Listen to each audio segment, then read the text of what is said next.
On va étudier une Mishnah dans Pirkei Avot, qui se trouve au chapitre Aleph, Perek Aleph, Mishnah Yud Dalet. Alors tous les Pirkei Avot sont très connus. Il faut savoir que Pirkei Avot, ce sont des Mishnayot, ça s'inscrit dans le cycle du chasse de Mishnah. Et donc ça se lit pas. Il y en a effectivement qui ont l'habitude de lire Pirkei Avot durant les semaines du Homer, c'est-à-dire de Pesach à Shavuot, mais nous on préfère les étudier. Alors, voilà un exemple de Mishnah qui se traduit d'une certaine façon, à laquelle on va essayer de donner un sens plus profond en vertu des Mefarshim. Donc la Mishnah nous dit Hu Haya Omer. Lui, Hu Haya Omer, il disait. C'est qui lui? Lui, ça se rapporte aux Mishnayot précédentes, il s'agit de Hillel. C'est-à-dire qu'ici, depuis la Mishnah Yud-Bet, Yud-Gimel et Yud-Dalet, il y a des enseignements divers de Hillel. Arrivé à cette Mishnah, il nous dit Im en amili mili, je vais d'abord traduire de la façon populaire, comme on dit, commune. Hillel disait, si je ne suis pas pour moi, mili, qui sera pour moi? Ou kesheani leatzmi, et lorsque je suis pour moi, ma'ani, que suis-je? Veimlo arshav et matai. Et si ce n'est pas maintenant, et matai, quand? Quand ce sera? Donc, dit comme ça, en simple, en très simple, Hillel nous dit dans la vie, il faut se prendre en main, parce que si tu ne te prends pas en main, il n'y a personne qui va te prendre en main, disons comme ça. Ensuite, il dit deuxième, donc apparemment il donnerait trois enseignements. Ensuite, il dit, et lorsque je suis pour moi-même, c'est lorsque je me prends en main, que suis-je? Troisièmement, et si ce n'est pas maintenant, si tu ne fais pas les choses maintenant, quand les feras-tu? Voilà, ça c'est la traduction qui en réalité ne veut absolument rien dire. J'ai ici une question, deux questions sur cet enseignement, au moins. Deux questions que je voudrais travailler. Si Hillel nous dit, si je ne suis pas pour moi, qui le sera? Donc ça veut dire que dans la vie, l'homme doit s'occuper de lui, se prendre en main, comme on l'a dit, parce que si je ne me tourne pas vers moi, je ne me réalise pas, comme on dit, eh bien, personne ne va m'aider à le faire. Ou en tout cas, personne ne le fera à ma place. Donc ça veut dire que j'ai les moyens de me réaliser. Il n'y a personne qui va me réaliser. On va avoir de l'aide, de la famille, de la société, des amis, bien sûr, des maîtres, des rabbinim. Mais tout ce qu'on a autour, c'est de l'aide, c'est du soutien nécessaire, indispensable. Mais au final, c'est moi-même qui me réalise. Donc ça veut dire que j'ai en moi-même la potentialité pour être moi-même. Si c'est ça qu'il dit, je ne comprends pas la suite. Ou que chez Ami Leassi, Ba'adi. Mais lorsque je suis pour moi-même, c'est lorsque je me réalise, je suis rien. Que suis-je? Mais c'est une phrase qui se contredit de son début et de sa fin. Si à la fin tu dis, de toutes les façons tu n'es rien, bon ben, si je suis rien, eh bien, je ne peux pas par moi-même me réaliser. C'est-à-dire, celui qui n'a pas les moyens d'aboutir à un objectif, donc c'est les autres qui vont le faire. Si tu dis que ce n'est pas les autres qui vont le faire pour moi, c'est-à-dire que moi j'ai tout ce qu'il faut pour me réaliser. Si j'ai tout ce qu'il faut pour me réaliser, je ne suis pas rien. Parce que si je suis rien, je ne peux pas être moi-même. Oui? C'est clair la question. Hein? C'est clair. C'est clair. Tu ne peux pas dire à quelqu'un, c'est comme, on va le faire dans le Chidour, c'est comme si on dirait à son enfant, si tu ne travailles pas, tu ne peux pas avoir une bonne note. Et de toutes les façons, même si tu as une bonne note, tu es un âne. Alors si je suis un âne, je ne peux pas avoir une bonne note. Je dirais, soit tu es nul. Alors si Hillel nous dit, quand tu te réalises, tu n'es rien, donc si je suis rien, alors d'abord c'est à quoi se réaliser dans le rien? Mais il ne dit pas que tu n'es rien, il dit qui suis-je? D'accord, mais c'est quoi qui suis-je? Ah, je suis celui que je suis devenu. Si j'ai les moyens... Mais peut-être que tu as réalisé que tu pouvais réaliser quelque chose. Et là, tu t'aperçois que c'est pas grand-chose. Ah, mais c'est très déprimant. Il nous donne un conseil.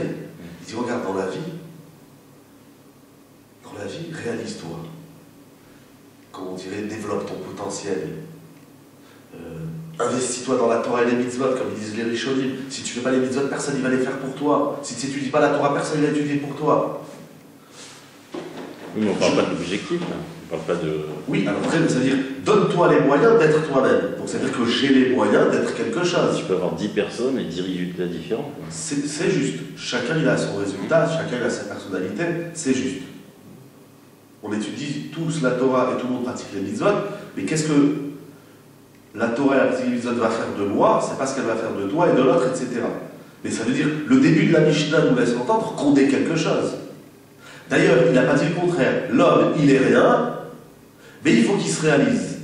Il ne dit pas ça. Il dit, je suis rien. Il dit, réalise-toi, et quand tu t'es réalisé, tu vas prendre conscience que tu n'es rien. Ah ben alors, comment je peux réaliser le néant? Et puis quand on se réalise, on n'est pas dans le néant. C'est quoi, Mahani? Que suis-je? Que suis-je? Ben, je suis celui que je suis devenu. Tu m'as dit que j'ai les moyens de devenir quelque chose. Donc je me suis donné à fond. J'ai développé mes potentialités, ma personnalité, etc., etc. Donc je suis devenu quelque chose. Allez, donc tu n'es rien. Alors donc tout le travail, c'est pour arriver où? Au rien, au dehors. Tout ce que tu vas faire, c'est rien. Alors j'ai rien fait. Si j'ai rien fait, parce que je suis rien, donc j'ai rien à faire. Si j'ai rien à faire, ne me dis pas réalise-toi, sans tu rien. Et ainsi de suite. Oui? Première question. Deuxième question, si c'est pas maintenant, Veimlo Arshab et Bataille. Si tu ne fais pas les choses maintenant, tu les feras quand? Ça, j'ai pas tellement besoin de Hillel. Et puis, surtout, ce que je comprends pas, c'est quel est le rapport avec ce qu'on a dit avant. Réalise-toi dans la vie, parce que si c'est pas maintenant, c'est quand? Ben oui, si je donne une tâche, si je suis un patron, j'ai un employé, je lui dis voilà, tu dois réaliser telle tâche, si tu la fais pas maintenant, tu vas la faire quand? Ben oui, c'est normal. Ça c'est valable pour tout. Les Iblois, c'est valable pour tout. Or, on sait, puisque le Maharal fait beaucoup ce travail dans son commentaire sur Pirkei Avot, que chaque Racham, chaque Mishnah, quand elle donne un ou deux ou trois enseignements, c'est qu'il y a une suite dans les idées. Quel est le rapport entre réalise-toi et si c'est pas maintenant, c'est quand? Bien sûr, je dis, ça c'est vrai tous les jours. Si c'est pas maintenant que je travaille, eh ben c'est pas 90 ans. Qu'est-ce qu'il veut, il aime? Ça, on le sait très bien. D'ailleurs, combien de fois dans la vie, on se lamente du passé, on dit ah, si j'avais pris conscience quand j'étais plus jeune, alors j'aurais pu exceller. Non, c'est le passé. Alors maintenant, prends-toi en main. Mais quand tu te prends en main, tu vas que tu n'es rien. Et si c'est pas maintenant, c'est quand? Dans l'ordre d'idées, si c'est pas maintenant que tu prends conscience que tu n'es rien, eh ben tu ne seras pas demain. Mais déjà aujourd'hui, je suis rien.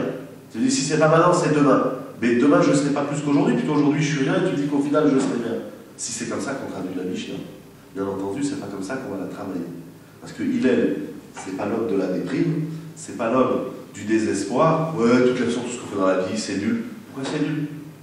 Bah, si c'est nul, alors pourquoi je trouve qu'il a créé le monde? Pourquoi Dieu il a créé l'homme? Et pourquoi il lui demander de faire des choses?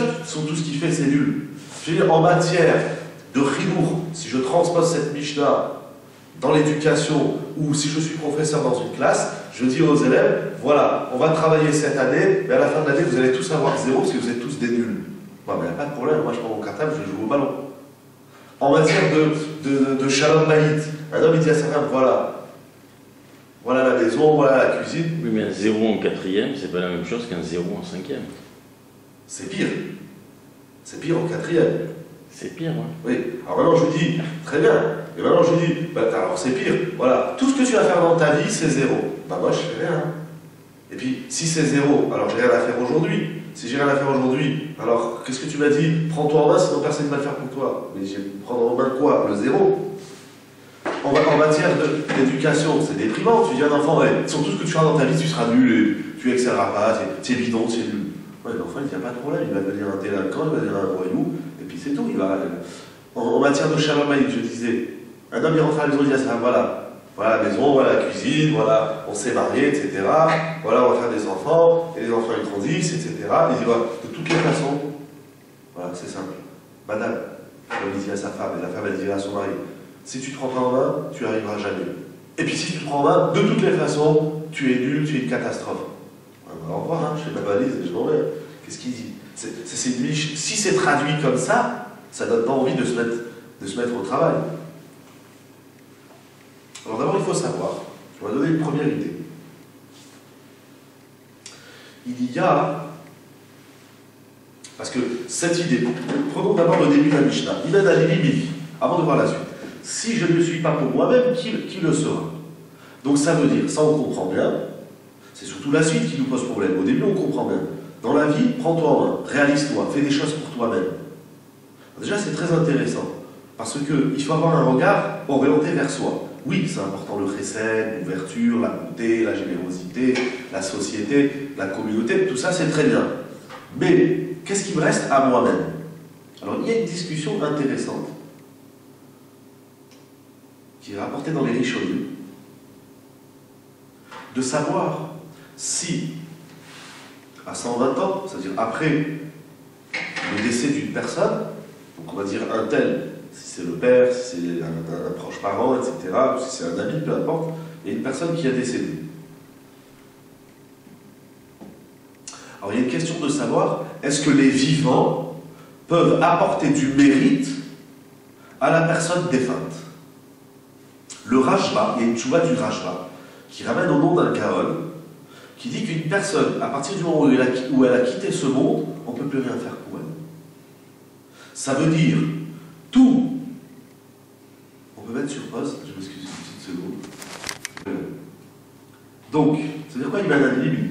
Alors je disais la tchouva du Rashba, il y a une tchouva du Rashba au nom du Gaon, il ramène au nom d'un Gaon, je crois Rav Sheriva Gaon, je ne suis pas très sûr, qui dit qu'une personne, à partir du moment où elle quitte ce monde, on ne peut plus rien faire pour elle. Si on ne peut pas lui apporter des mérites, il dit les vivants, les khalim, ne peuvent pas apporter de mérite pour les défunts. C'est bon, ça marche, ça tombe? Ah ben super, au Rachel, on continue. Donc, d'après cette opinion, on comprend bien la Mishnah.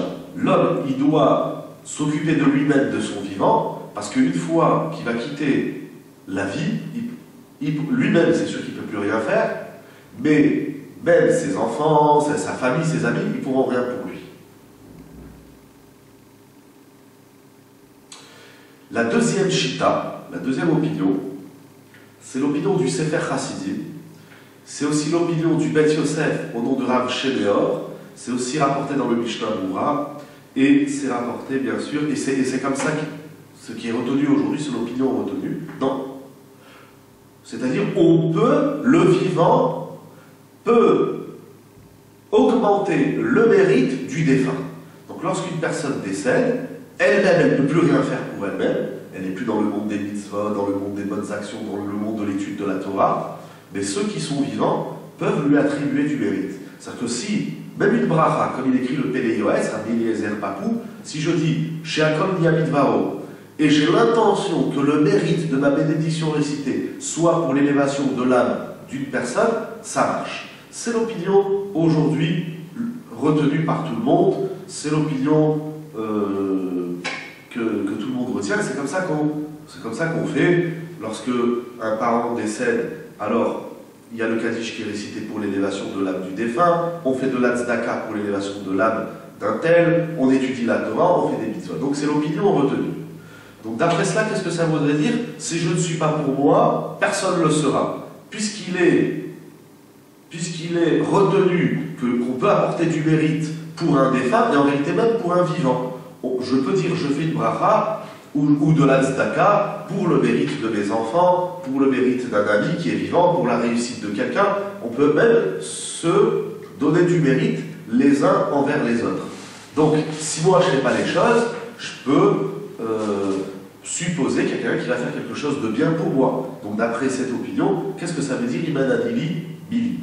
Pour ouvrir une parenthèse, Rav Ovadia Yosef, Alav Shalom, il écrit dans Chazon Ovadia, sur Abehoud, dans d'autres endroits, c'est au nom bien sûr des poskim, au nom des Mefarshim, que même si on peut apporter du mérite à une personne défunte, il faut faire attention par exemple lorsqu'on va sur la tombe des tzadikim, ou lorsqu'on va sur la tombe des parents, ou des amis, peu importe, sur la tombe d'un défunt, pardon, il ne faut pas implorer le défunt. Soit on dit à Kadosh Baruch Hu, par le mérite d'un tel, répond à mes prières, soit je demande au défunt d'intercéder auprès d'Akadosh Baruch Hu. Mais on n'adresse pas ces prières au défunt. Il est important de rappeler aussi que les Kohanim n'ont pas le droit de se rendre sur la tombe, même des tzadikim. C'est assourd. Un Kohen, il n'a pas le droit d'aller sur la tombe des tzadikim. J'ai eu aussi d'ailleurs une chéra il n'y a pas longtemps. Est-ce qu'un Kohen, il peut aller? Ils font beaucoup de voyages en Pologne, dans les camps de concentration. Est-ce qu'un Kohen, il a le droit d'aller? C'est des grandes questions, puisqu'il y a des corps enterrés, etc. Donc, je reviens à la question. Si on opte pour l'opinion du Rajba au nom de Rav Shrira Gaon, qui veut qu'une personne défunte, on ne peut pas lui apporter des mérites, on comprend. Il dirait, de ton vivant, préoccupe-toi de toi-même, c'est-à-dire acquiert et emmagasine des mérites et des bonnes actions, parce que si c'est pas maintenant, c'est fini, il n'y aura plus personne pour toi. Une fois que l'homme meurt, c'est terminé, on ne peut plus lui apporter de mérite. Selon le deuxième avis qui veut que même décédé, on peut apporter du mérite au défunt, alors pourquoi il avait dit si tu ne le fais pas, personne ne va le faire pour toi? Voilà, je peux moi dire une bracha pour l'élévation de l'âme d'un tel. Je peux faire une... Alors attention, donc qu'est-ce que nous dirait il? Alors attention, il faut savoir que même s'il est important, première idée, même s'il est important, et même si ça marcherait, et que telle est l'opinion, encore une fois, aujourd'hui retenue par la majorité des poskim, même si on peut apporter du mérite à quelqu'un qui est décédé, c'est sûr qu'il ne faut pas attendre de mourir pour avoir du mérite. C'est comme celui qui attend, voilà, il a 90 ans, il ne peut plus rien faire, et il dit aidez-moi. Il dit si dans ta vie tu n'as rien fait, on ne peut pas t'aider. Ce qu'on va apporter, le mérite qu'on peut apporter, même s'il a toute son importance et toute sa valeur, il est minime par rapport à ce que l'homme lui-même peut faire par rapport à lui-même. Ce que je fais par moi-même et pour moi-même, c'est toujours d'une valeur supérieure à ce que l'autre ferait pour moi. C'est-à-dire, soit je suis assisté dans le mérite, un mérite assisté, un mérite passif, est inférieur à un mérite actif. C'est pour cela qu'on raconte que le Chafetz Chaim, il étudiait beaucoup de Mishnayot. Et un jour, son élève, le Gaon, le génie, Rabbi Hanan Wasserman, il a dit, Rabbi, pourquoi vous étudiez beaucoup de Mishnayot? Il a dit, c'est pour l'élévation d'une âme, d'une neshama. Parce qu'on sait, il est de coutume, c'est rapporté dans les poskim, que lorsqu'une personne décède, c'est bien d'étudier des Mishnayot.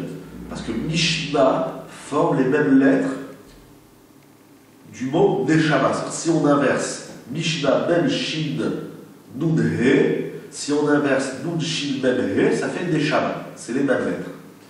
Alors, le Chafetz Chaim a répondu à Rabbi Hanan Wasserman, il a dit, j'ai étudié Mishnah pour l'élévation d'une âme. Alors Rabbi Hanan lui a dit, mais pour quelle âme? Il y a quelqu'un qui est décédé, il s'est passé quelque chose. Il dit, non, c'est pour l'élévation de mon âme. Pourquoi attendre de mourir et demander aux autres, amenez-nous du mérite? Déjà de son vivant, il faut préparer, comme la Gemara nous dit dans Brachot, il faut même prier, il faut préparer son décès. Préparer son décès, c'est pas seulement écrire un testament pour qu'est-ce que les enfants ils vont faire avec nos biens, mais c'est préparer aussi son retour vers le monde de la vérité, vers le monde des Neshamot, et moi-même, je dois me préoccuper de moi-même. Il rajoute le Chafetz Chaim, donc ça veut dire ça qu'il disait. Il disait, moi j'étudie les Mishnayot pour l'élévation de mon âme. Je ne vais pas attendre de mourir pour dire au secours, aidez-moi. Voilà. Alors il continue, oui. C'est une évidence. C'est une évidence, mais on n'y pense pas. J'étudie pour moi. Voilà. Il étudie pas pour l'autre. Voilà. Aussi, oui, mais dans le sens, j'aime bien la formule dans le sens de l'élévation de mon âme. Ça veut dire, oui, la Torah, elle est là pour aujourd'hui, on l'a basée pour son tzit, connaître la Torah, la pratiquer, se développer, etc. Évoluer, se réaliser, mais c'est aussi la Torah qu'on consomme aujourd'hui. De toute façon, à part la Torah et les mitzvot et les bonnes actions, on n'emporte rien dans le monde à venir. On n'amène pas l'argent, on n'amène pas la femme, on n'amène pas les enfants, on n'amène pas les meubles, on n'amène rien, on n'amène que la Torah et les mitzvot. Là, vous faire prendre conscience, c'est comme ça que je le perçois, je pense à mon âme, à ma neshama. Je ne vais pas attendre.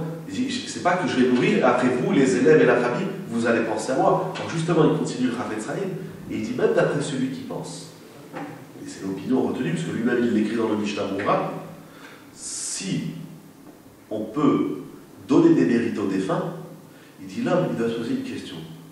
Combien d'abord les autres, ils vont penser à moi? Combien les autres? Parce que quand quelqu'un il quitte ce monde,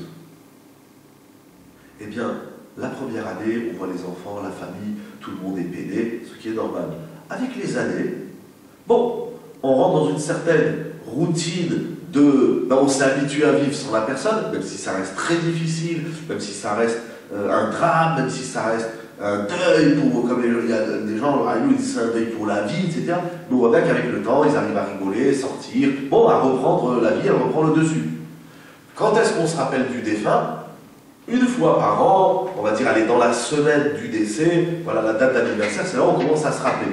Et hop, alors on va commencer pendant une semaine, ou au moins le jour même de l'anniversaire du décès, on va faire des choses pour l'élévation de son âme. Mais en vérité, je ramène toujours, quelqu'un, Dieu préserve, qui a perdu son père et sa mère, son père ou sa mère, il peut dire le Kaddish toute la vie.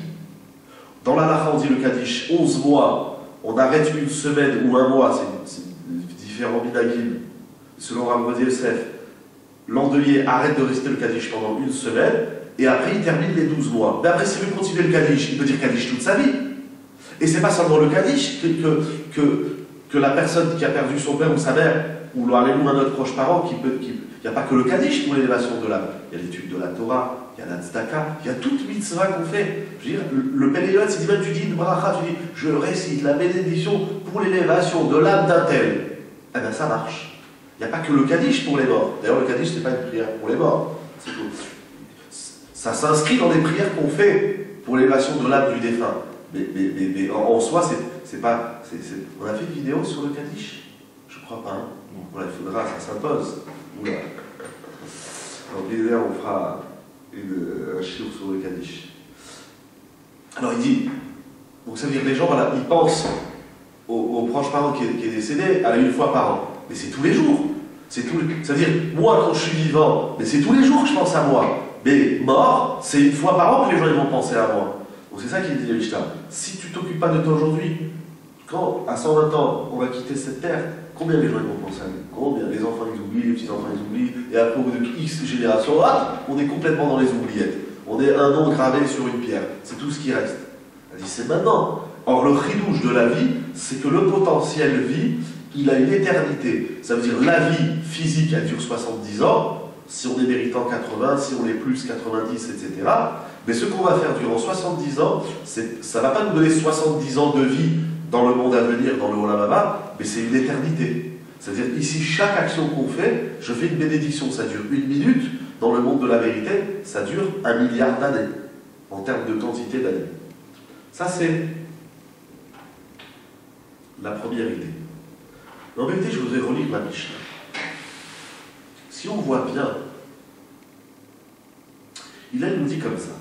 Im'el ani. Je vais faire de la traduction littérale mot à mot. Im, si. El ani, je ne suis pas. Li, pour moi. Mi, li, qui pour moi. Ou kesheani. Et lorsque je suis les atzli pour moi-même, ma ani, que suis-je? D'abord, moi j'aurais dit, qui suis-je? Pas que suis-je. Ou kesheani les atzli, mi ani. Qui suis-je? Pas. Quand on parle à une personne, on ne dit pas qu'est-ce que tu es. On dit qui es-tu? Puisque je parle de la personne. C'est en vérité, et on va le revoir dans les mots, c'est extraordinaire ce qu'il dit. En vérité, pour parler de l'être humain, il a pris 3 mots. Ani, li et atzli. Il dit comme ça, il est ani, si le ani, je le fais d'abord des mots, après on va essayer d'expliquer. Il est ani, si le ani, il n'est pas li, il n'est pas pour moi. Alors, mi, li, qui sera pour moi? Ou keshani, et lorsque le ani, il est le asli, il ne dit pas ou keshani, li, il dit ou keshani, le asli, on dirait qu'il parle d'autre chose. Alors, ma ani, pas que suis-je, mais quel est le sens du ani? Ça, c'est les mots. On va expliquer, après on va revoir que ça rentre dans les mots de façon extraordinaire. L'être humain est composé de plein d'éléments. Le corps et l'âme. L'âme intérieure, le nefesh, ruach, neshama, gouf. Le corps lui-même est composé de membres, d'organes, etc. C'est un univers. La neshama aussi, le nefesh. Tout ça, tous les composantes de l'être humain, aussi bien physique, matériel, de chair et de sang, de chair et d'os, que dans le sens de la neshama, du spirituel, etc., tous les composantes de l'être humain, tous, sans exception, même le corps, comme il dit la Volmé, forment le Hadi. Le Hadi, c'est une somme, une quantité de potentialité, d'énergie, d'outils, d'organes, de membres, etc. Ça, c'est le Hadi. Le Hadi, c'est l'entité. C'est l'être tout entier composé de toutes ses composantes. Ça, c'est Hadi. Alors, il dit, non, je prends le Hadi, c'est-à-dire je me prends à moi. Et maintenant, le moi, s'il n'est pas orienté vers l'i, alors c'est zéro. Mais lorsque pardon, oui, puisqu'il n'est pas orienté vers on va le dire en positif, après on va le voir dans les deux. Le Hadi, il doit être orienté vers l'i. Alors là, il a un sens. Et ce lit-là, c'est pas une fleur, hein, le lit-là. Ce lit-là, il n'y a que moi il n'y a que le Hadi, moi, selon mes potentialités, c'est seulement le moi dans toute son entité qui peut y accéder.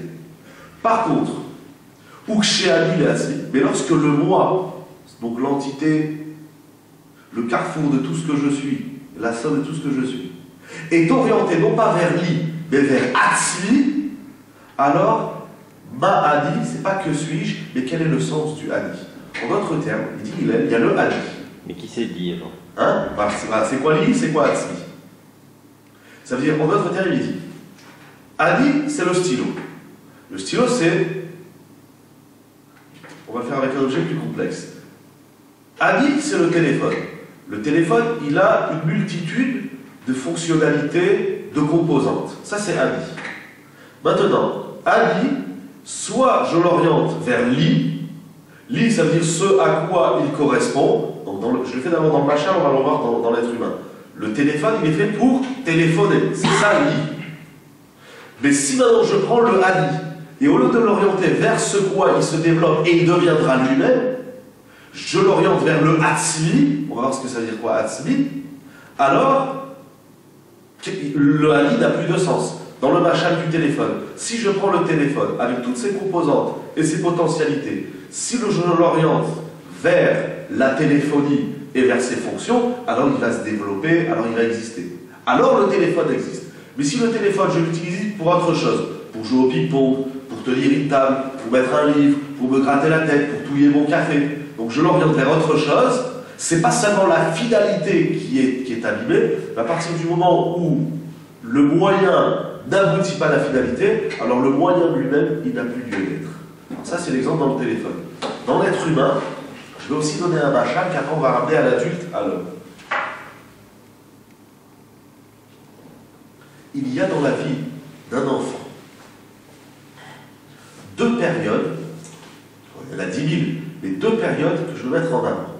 Je prends un enfant en bas âge, un enfant de 3 ans, 2 ans, 1 an, vraiment un petit enfant, je ne parle pas d'un ado ou d'un enfant qui a déjà 9 ans. Non, je vais prendre un enfant à partir de l'âge de 6 ans, qui rentre au CP. Jusqu'à 6 ans, il mange, il joue, il dort, il fait des bêtises, etc. À partir de 6 ans, il va rentrer au CP. Qu'est-ce qui se passe? On va lui apprendre que la vie, c'est pas seulement jouer, manger, crier, etc. Et tout ce qu'un enfant il fait jusqu'à l'âge de 6 ans. On va lui apprendre que maintenant, dans la vie, il y a ce qu'on appelle des devoirs. C'est-à-dire qu'on a des comptes à rendre envers la société, envers la famille, et aussi envers soi-même. Tu vas apprendre les mathématiques, tu vas apprendre à lire, tu vas apprendre à écrire, bien sûr le Kodesh aussi, tu vas apprendre à lire la Torah, tu vas apprendre à lire le Chumash, la Mishnah, etc. Donc il va rentrer, il va découvrir à cet âge-là un nouveau monde, celui, entre guillemets, que la société, en tout cas en France, appelle les devoirs. Jusqu'à maintenant, il ne connaissait pas ça, il avait des comptes à rendre à personne, ni envers lui-même, ni envers les autres. Quand il va grandir, donc il va faire ses devoirs, ses leçons, il va apprendre, il va se développer, et en même temps, on va lui dire, on va te laisser des moments de ce qu'on appelle, j'emploie juste des mots de tous les jours communs, on va lui laisser des récréations, que ce soit à l'école ou que ce soit à la maison, on ne va pas le faire travailler 12 heures par jour, après il explose. On va lui dire, il y a des séquences de travail, d'apprentissage, de développement de la personnalité, etc. Mais il y a des moments aussi de jeu. Or, pour ma part, quand je dis on, ça n'engage que moi-même, on s'est rendu compte qu'un enfant, il se réalise, il développe davantage la sensibilité de son être quand il joue et non pas quand il travaille. Ça veut dire, un enfant il joue. Si c'est le ballon, si c'est des Lego, si c'est des voitures, si c'est le vélo et ainsi de suite, il va développer quelque chose de sa personnalité. Le jeu, c'est pas juste un moment de défoulade et d'éclatade, pas du tout. Donc, quand il joue, d'ailleurs, on va lui dire attention, il ne faut pas frapper les autres enfants, il ne faut pas arracher. On va lui apprendre aussi qu'il y a une manière de jouer. Joue à ce que tu veux, ça veut dire développe-toi à travers le jeu, à travers les activités ludiques, comme ils disent. Et d'ailleurs, dans le jeu, on voit quelque chose d'extraordinaire, c'est qu'il y a une particularité. Un enfant va aimer le ballon, un autre va préférer les billes, etc. L'enfant, dans le jeu, il exprime davantage la sensibilité de son défèche. Quand il est en cours, non. Quand il est en cours, oui, c'est important d'apprendre à lire, d'apprendre à écrire, d'avoir des connaissances d'ordre général, et a fortiori des connaissances dans la Torah, d'apprendre à étudier, d'apprendre la Torah et les mitzvot, mais là, il ne se développe pas. Là, on va lui apprendre, je parle vraiment d'un enfant, un adulte, c'est différent. On va lui apprendre une somme de connaissances, aussi bien dans le Kodesh que dans le Chol. Mais là, il se réalise pas en tant qu'être individuel, il se réalise en tant qu'être de la société qui a besoin d'avoir des connaissances. Je suis bien problématique.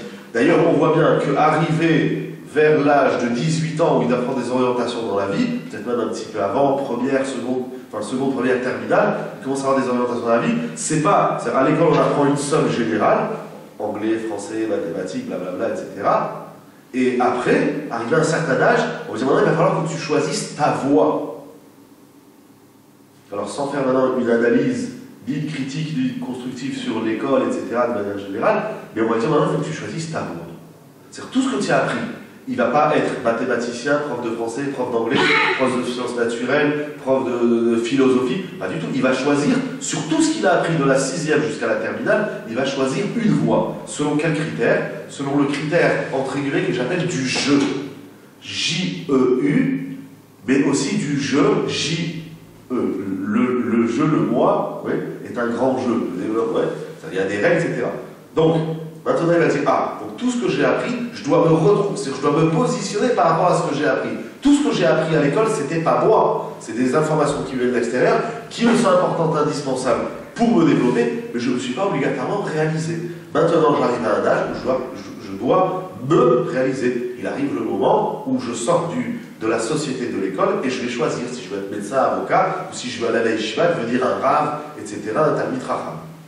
Ça, c'est un exemple. Donc, on voit bien, c'est juste pour visualiser un petit peu, il y a beaucoup d'exemples encore qui vont dans ce sens, c'est juste pour bien visualiser que dans la vie, il y a li et il y a atzmi. Li, c'est pour moi. Pas dans le sens égocentrique du terme, pas dans le sens je ne pense qu'à moi, c'est le pour moi. Comme Akadosh Baruch Hu, il a dit dans Théoura, Veikeru li, et ils prendront pour moi de la terre. Ça veut dire quoi? C'est quoi li? Ça veut dire quoi? Moi, je sais ce que je suis. Je sais que je suis un être humain, je sais que j'ai des caractéristiques, je sais que j'ai qualité. Bien sûr, j'ai aussi des défauts, comme ma femme me le rappelle souvent, parce que ça l'homme, il oublie toujours. Mais je sais ce que je suis. Ça, c'est l'état réel, concret, l'étang. C'est la médecine. C'est comme je dis, tu sais ce que c'est un stylo? Oui, un stylo, c'est ce que c'est. On va pas faire maintenant une analyse sur le stylo. Bien sûr, je sais très bien ce que c'est un stylo. Maintenant, je te pose la question. Est-ce que tu sais quelle est la destinée de ce stylo? La destinée, le stylo, au final, c'est un moyen. Ce moyen-là, il a une destinée, il a un objectif. Est-ce que tu le connais? Pas obligatoirement. Il y a ceux qui croient que le stylo, c'est pour touiller. Faisons-le dans les ordinateurs. C'est très complexe. Tu rentres dans un high-tech, alors tu as les ordinateurs de base, et tu vois les appareils, tu dis, vous savez, monsieur, ce que c'est? Oui, c'est un ordinateur. Est-ce que vous savez à quoi il sert cet ordinateur? Ah non, pas du tout. Il y a l'ordinateur pour travailler, il y a le GPS, il y a le téléphone. Aujourd'hui, on est entouré d'une multitude d'appareils qu'on ne connaît pas leur fonction. On sait ce que c'est, oui, c'est un ordinateur, mais quelle est sa fonction? On ne la connaît pas obligatoirement. Donc ça veut dire que je connais l'élément qui est présent devant moi, ce que j'appelle l'étang, la metsout, il est là. Oui, c'est une... Maintenant, vis-à-vis de moi-même, j'ai donné beaucoup d'exemples, pas beaucoup d'exemples, mais c'est oui, je sais ce que je suis. J'ai des doigts, j'ai des oreilles, pas seulement physique, c'est déjà physique, mais aussi, je connais leur fonction. L'oreille, c'est fait pour entendre. Jamais quand quelqu'un m'a parlé, j'ai levé le pied pour essayer d'écouter avec mon pied. J'ai bien compris que le pied, il est fait pour marcher, l'oreille pour entendre et les mains pour manipuler, et ainsi de suite. Donc je sais ce que je suis. Ça, c'est le hadi. Le hadi, je le connais, même s'il faut aussi le développer. Ta'atatsmenu. Enfin, il a écrit beaucoup de shiurim, beaucoup de livres sur ça, la connaissance de soi. Il faut d'abord se connaître.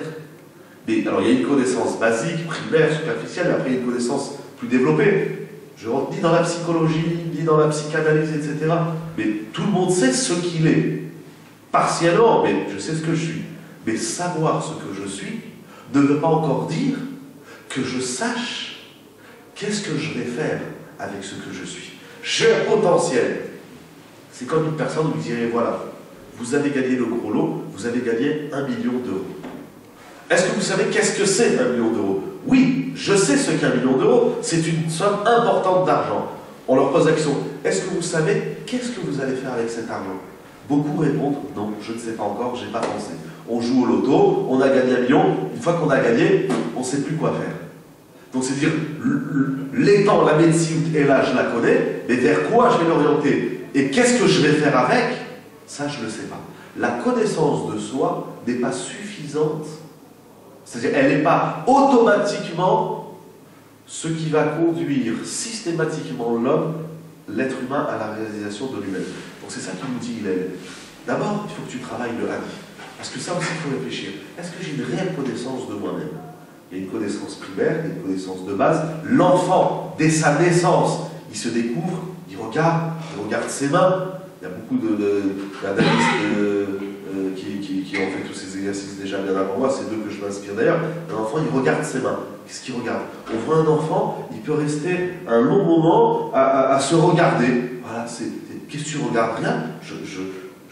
J'apprends, je me découvre. J'apprends qui je suis. Et ça, il faut laisser l'enfant comme ça. L'être humain aussi, par moment, voilà, mais est-ce que vraiment je sais qu'est-ce que je suis? Pas qui je suis. Qui je suis, ça. Donc chez l'être humain, il y a le ma et le mi. Il y a le ma, il y a le quoi, qu'est-ce que je suis? Et il y a le mi. Qu'est-ce que je vais faire de ce que je suis? Je suis un potentiel, je suis un outil. Oui. Tu sais qui tu es à partir du moment où tu réalises ton potentiel. Si tu n'as pas réalisé ton potentiel, tu as beau en avoir une idée, mais tant que tu n'as pas réalisé ton potentiel, tant que tu n'es pas passé dans l'action, tu ne sais pas qui tu es. Ah oui, ça je pourrais le faire, ça je pourrais le faire. On va dire comme ça, on va conjuguer ce que tu dis et ce que je dis. Pourquoi? Parce que si on s'arrête à ce que je dis, effectivement, il y a ta question. Oui, je pourrais faire des grandes choses, réalise-toi, il faut les faire. Mais si j'attends de faire pour savoir qui je suis, d'abord, qu'est-ce que je vais faire? En fonction de quoi et en vertu de quoi on va choisir une orientation dans la vie? En vertu de ce qu'on sent, comme on dit, le feeling. Tiens, là, je sens le truc. Ce sentiment de « je sens le truc », c'est pas complètement imaginaire. Il y a une partie des réalités, il faut faire très attention. La réalité, tiens, oui, moi je sens plus ça, parce que je sens que là, je vais le développer. Je sens, un exemple très simple et très primaire, il y a des gens qui sont très manuels. Voilà, ils aiment la menuiserie, la plomberie, l'électricité, ils sont moins cérébrales. Alors lui, il va dire, oui, bon, je vais faire 15 ans de philo. Non, il sent bien qu'il s'ennuie, il sent bien que c'est pas ça qui va y mettre dans la vie. Lui, il est plus, voilà, le manuel. Alors ça, il sait qu'à travers le manuel, il va se réaliser.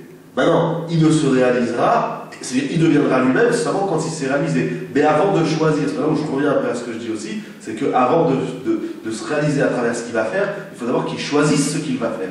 Et choisir ce que je vais faire, c'est avant que je le fasse. C'est vrai que des fois dans la vie, ça c'est la grandeur de l'expérience, ce qu'on appelle aussi du Nisayon, c'est la grandeur de l'expérience déjà par soi-même, c'est qu'il y a beaucoup de gens qui toute leur vie, pendant 20 ans, ils ont eu une activité, et puis un jour ils se sont dit, ils se sont jamais reconnus vraiment, et hop, ils virent à bâbord 360 degrés, et puis ils se retrouvent carrément, et puis là, quand ils commencent à s'épanouir et à être bien dans leur vie. Mais encore une fois, j'ai des exemples matériels de travail qui sont importants. Mais donc ça veut dire l'être humain, il a un potentiel, ce qu'on appelle un étang, la Metsiout, qu'il faut aussi travailler. Est-ce que j'ai une réelle connaissance de moi-même? Il y a des gens qui pensent que les mains, un exemple, ils pensent que les mains, c'est pour envoyer des claques ou pour frapper. Les enfants, ils pensent que les mains, c'est fait pour frapper. T'as pas compris ce que c'est une main. Oui, tu la visualises, tu as vu 5 doigts, tu as vu qu'elle se plie, tu as vu que c'est pas comme chez les doigts de pied, par exemple, ou comme le nez, les oreilles qui ne bougent pas. Mais tu n'as pas encore compris l'enjeu de cet outil, l'enjeu de la main. Alors, l'enjeu de la main, on va l'expliquer, c'est pour travailler, pour faire des choses, pour de la gestuelle, et ainsi de suite, ainsi de suite. Donc d'abord, il faut connaître le hadi. Ensuite, le hadi, il faut l'orienter vers le li. Li, c'est-à-dire ce qui est pour moi. Ce qui est pour moi, c'est fini? Ça a sonné. Ah, c'est éteint, attends, c'était la vidéo. Même si ça s'éteint, je pense savoir. Donc, le li, c'est-à-dire c'est ce qui est pour moi, dans le sens de la réalisation de moi-même, de l'épanouissement de moi. Et ça qu'il dit, il aime. Si le hadi, c'est-à-dire si l'outil n'est pas orienté vers la réalisation de soi, alors ma hadi, c'est pas seulement que ton objectif il est nul, c'est que le hadi, c'est-à-dire l'outil que je t'ai donné, étant donné qu'il a été donné pour un objectif bien défini, s'il n'atteint pas l'objectif qui est contenu dans ses potentialités, alors lui-même il vaut rien. Un exemple très simple, je donne un téléphone à un enfant, si au lieu de jouer avec, il joue au ballon, c'est pas seulement l'objectif du téléphone qui est abîmé, c'est même l'outil. C'est-à-dire si l'outil il n'arrive pas à réaliser, il n'a pas abouti à la réalisation de lui-même, de ce à quoi il est potentiellement défini, eh ben, l'outil lui-même, c'est clair, j'ai pas abîmé seulement le but, j'ai abîmé aussi le moyen. C'est pour ça qu'il dit ma hadi. Il ne peut pas dire ni, parce que le hadi, c'est pas quelqu'un. Le hadi, c'est quelque chose. Le hadi, c'est un outil. Moi, je suis un outil. Je suis l'outil de moi-même. Donc le hadi, c'est l'outil, et le li, c'est la finalité. C'est l'objectif de l'outil. Maintenant, c'est ça qu'il dit. Si le hadi, il est orienté vers atzmi, alors atzmi, c'est très primaire. Etzel de atsamai. Lorsque Shmoku, il a créé la femme, Adam Hashem a dit Etzel de Hatsamai. Littéralement, Etzel, c'est l'os. Ça veut dire si maintenant le hadi, je l'oriente vers moi-même, mais pas dans le sens existentiel, on dira du terme, mais dans le sens de Etzel, dans le sens de matière, alors le hadi aussi, je l'ai abîmé. Ça veut dire, même quand il invite l'homme à se retourner vers lui-même, pour se réaliser, il dit attention, en toi, il y a deux choses. Il y a li et atzmi. Donc ça veut dire, si j'avais un tableau, je le dis comme ça, en moi il y a le hadi. Le hadi, je peux l'orienter. Donc le hadi c'est tout moi, tout. Mes oreilles, tout. Mon corps, ma neshama, tout. Tout ce qui fait de moi ce que je suis s'appelle le hadi. Maintenant le hadi, je peux l'orienter vers moi-même de deux façons. Soit vers l'aboutissement de moi, soit vers la consommation de moi-même, c'est-à-dire l'assouvissement des plaisirs. Et le Etzel, c'est le primaire, c'est l'os. Elle dit, même quand tu te retournes vers toi-même, pour te réaliser, c'est ça li. Qu'est-ce que tu prends pour toi? Atzvi, c'est pas quelque chose qu'on prend pour soi. Bien manger, c'est pas pour soi. C'est pour le corps, c'est important. Dormir, c'est pas pour moi, c'est pour mon corps. Et ainsi de suite. Toutes les activités de l'homme, elles ne sont pas obligatoirement pour lui dans le sens existentiel, la réalisation de soi-même. C'est pour l'assouvissement. Il y a une différence, une distinction qui est très nuancée, très subtile, parce que là on sait la dire devant un livre, mais dans la réalité de tout le jour, ce qu'on fait, est-ce qu'on le fait pour soi-même, ou est-ce qu'on le fait pour assouvir, pour apaiser son être? Il y a une grande différence.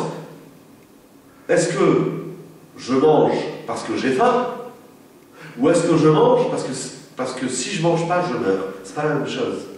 Est-ce que je mange parce que mon corps a besoin d'énergie, ce qui est important, ou bien je mange, c'est-à-dire, si je m'arrête là, je dis, le corps a faim, donc je le nourris. Donc le moyen, c'est la faim, l'aboutissement, c'est d'être rassasié. Mais non, l'aboutissement, c'est pas d'être rassasié, c'est pas une finalité que d'être rassasié. Parce que sinon, à quel de au cou, comme dit un peu Rabbi Yerucham, pourquoi il a fait un estomac avec un trou, si tous les jours je dois le remplir? C'est idiot, donne-moi un estomac qui est déjà plein. Si la finalité de la faim, c'est d'être rassasié, eh bien, ça s'appelle atzmi. Parce que maintenant, je continue. Alors nous, on dit, c'est pas ça, bien sûr, c'est important de bien manger, d'être bien dans sa peau, mais c'est quoi la finalité? C'est pas atzmi. On n'aboutit rien du tout. on a apaisé une faim, on a assouvi un désir. Chose importante, je néglige pas, je resitue l'essentiel, le moyen et l'existentiel. J'avais faim, j'ai mangé. Maintenant j'ai mangé et après, ça y est, c'est une faim en soi. C'est pour ça qu'on dit, quand on mange, il ne faut pas rester sur sa faim. A-I-N. Moi je dis non, quand on mange, il faut oui rester sur sa faim. F-I-N. C'est après que tu as mangé. Pose-toi la question, qu'est-ce qui te reste de ça? Ça t'amène où? Pourquoi chacun a fait un organisme qui a faim et il mange? Il a faim et il mange. Si c'est une finalité, alors ça, une fois que tu as mangé, tu as abouti. Non, hop, dans 2 heures, tu as encore faim. Ça veut dire que manger, c'était pas la faim, IN. Parce que si c'était la fin, une fois que tu as fini, tu as fini. Quand tu fais quelque chose, j'ai fini. 2 heures après, mince, il faut que je recommence. Si tu recommences, c'est que tu n'as pas fini. C'est pas, j'ai fini pour aujourd'hui et je recommencerai demain. Mais non, si demain tu vas recommencer ce que tu as fait aujourd'hui, c'est que ce que tu as fait aujourd'hui, il n'est pas fini. C'est sans fin, F-I-N. Ok? C'est très fort le français, le laraz. Donc c'est ce qu'il dit. Lorsque le ani, maintenant si on voit dans les mots, ibn, ani, li. Si le ani, il n'est pas li, alors bi, li, qui d'autre? Donc ici on voit bien, il dit bi. Bi, c'est-à-dire qui d'autre? Personne d'autre, personne au monde peut être moi-même. C'est impossible. Ou que chez ani le assi, et lorsque le ani, il est orienté vers atzmi, ça veut dire vers l'autre moi-même, c'est-à-dire vers le moi de l'assouvissement de soi et non de l'aboutissement de soi, alors ma'ani, c'est pas bien, c'est pas qui suis-je, c'est qu'est-ce que le ani? C'est-à-dire le moyen, il n'est plus un moyen s'il n'aboutit pas à la finalité à laquelle il a été déterminé, à laquelle il a été fini. Pour finir avec quelque chose d'un peu plus sympathique, ça c'est clair, c'est vraiment dommage que je n'ai pas pensé à un papier à faire des croquis avant, mais voilà, on va dire qu'il y a le Ani au centre, Ani égale l'homme avec toutes ses composantes, sans exception aucune, qu'elles soient matérielles, physiques, spirituelles, blablabla, tous les temps de l'être humain, c'est Ani. Le Ani, soit je l'oriente vers Li, c'est quelque chose qui est pour moi, c'est qui va développer le moi qui est en moi, existentiel, etc. Et plus encore, alors là, oui, donc c'est le qui, c'est l'être. Si le Ani ne développe pas le Li, Li, qui? C'est-à-dire qu'il n'y a personne d'autre, il n'y a aucun personnage au monde qui peut être Li. Il n'y a que le Ani qui est en moi qui peut être Li. Par contre, si le Ani, il me tire vers le Hatzmi, c'est-à-dire vers l'assouvissement de soi, plutôt que vers l'aboutissement de soi, alors le Ani, c'est pas seulement que j'ai abîmé la finalité, j'ai aussi abîmé le moyen. Pour finir avec quelque chose de sympathique dans les mots de la Mishnah, il dit Ma-Ani. Ma, valeur numérique 45. 45, c'est la valeur numérique de Adam. Adam, c'est l'homme. C'est comme s'il dirait ou que chez les Adil Asmi, si je m'oriente vers moi-même, alors je suis un Adam. Je suis un. Mais Adam, ça ne veut pas dire homme. L'origine de l'homme, c'est la terre. C'est pour ça que l'homme, il a appelé Adam. Qui il a Adam ou Karta? Parce que c'est de la terre. C'est-à-dire que je ne suis que de la terre. Que de la terre. Je ne suis que matière. Je ne suis pas encore moi-même. Je suis encore à l'état, voilà, primaire. Je suis de la terre. Je suis rien. On ne peut pas parler de je suis, c'est pas dire que suis-je? Parce que, oui, si l'homme, il n'est rien d'autre que de la terre, il n'a rien développé, il n'est abouti à rien du tout, alors il n'est vraiment rien. Il a des phrases. Il a des phrases, tu as raison. Veimlo Arsham. Et si c'est pas maintenant, quand? Cet exercice, c'est un exercice, d'ailleurs, cette cassette, cette vidéo, elle est interdite aux plus de 70 ans. Et elle est autorisée au moins de 18 ans parce que c'est un travail qu'il faut commencer très tôt. Ça veut dire ce qu'on appelle, que j'appellerais la dissociation de soi, le disloquement de soi, pour bien comprendre le Ani, le Li, etc. Il faut, c'est pas, ce que j'ai dit, en réalité, c'est pas très compliqué, c'est pas de la philosophie, c'est même pas de la psychologie, c'est juste une réalité, prendre conscience de ce qu'on a. Cet exercice-là, il faut le faire très tôt dans sa vie. D'abord, parce que les jours y passent, et plus les jours y passent, plus on perd du temps, des énergies, etc. On perd un peu. Chaque jour, c'est un élément, parce que le temps aussi fait partie de l'être humain, de l'étang, et la seule chose que l'homme il a et qu'il n'aura plus, c'est le temps. L'argent, je ne l'ai pas aujourd'hui, je peux l'avoir demain. Mais le temps que j'avais aujourd'hui, si je ne l'ai pas exploité correctement, je ne l'aurai pas demain. Et c'est ça qu'il va nous dire Hillel. L'exploitation de soi. j'ai fait de la distinction ce soir entre l'assouvissement de soi et l'aboutissement de soi. Ce que je pouvais aboutir de moi aujourd'hui, si c'est pas maintenant, ce ne sera pas demain. Ça ne veut pas dire que demain tu ne pourras plus. Bien sûr, nous on croit à la tchouva et à l'espoir. Tu ne l'as pas fait aujourd'hui, c'est relève. Pas du tout. Tu peux encore aujourd'hui. Mais ce que tu fais aujourd'hui, c'est pas ce que tu pouvais faire hier. Et ça, c'est la meilleure prise, c'est le meilleur élément qui peut faire comprendre à l'homme que s'il ne se réalise pas lui-même, eh bien, il s'évapore, c'est le temps.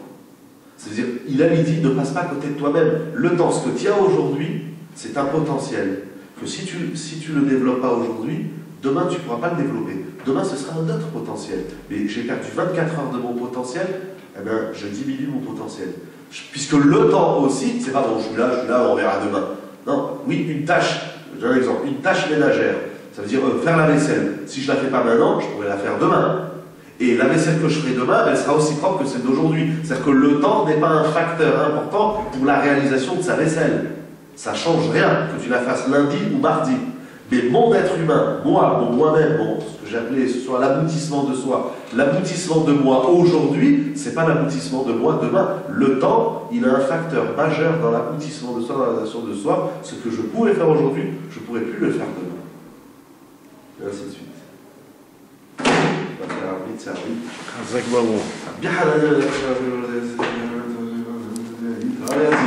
Amen.